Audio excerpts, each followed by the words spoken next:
What's going on? So I'm bored today. It's raining, snowing, freaking windy outside, so I can't work. So I wanted to hopefully help some people out that are curious about exterior cleaning.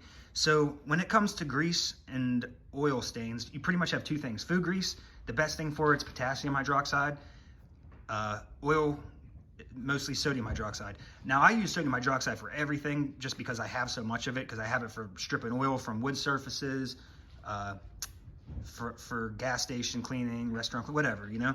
So if you're not comfortable yet and don't know yet how to mix chemicals, it's always best to buy a designer chemical.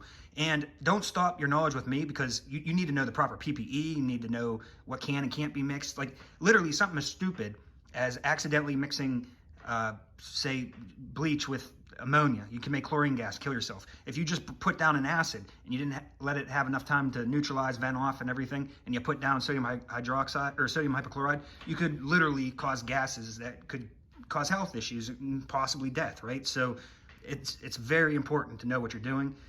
Also, designer chemicals are always going to be better because they're made like paint. They're made a little bit of this, a little bit of that, all in like a controlled environment. They put more into it, more, not only more knowledge, but more stuff. So it's always going to work probably a little bit better. But for the most part, when it comes to oil stains, sodium hydroxide works so good that this is what I do. I'm not telling you to do this, but I mix sodium hydroxide with Purple Power. I broadcast nice coverage of chemical over the oil stain, let it dwell for about 10-15 minutes without drying, and then I hit it with heat from my hot water pressure washer. Now, after you're done with that, obviously, like, follow the laws, like reclaim the water or put it in the landscape or use back guards, whatever the laws are near you. Make sure it's not going into waterways. But after that, you're gonna have shadowing. Like, there's always gonna be shadowing. The only way to get rid of it is heat, like hot heat.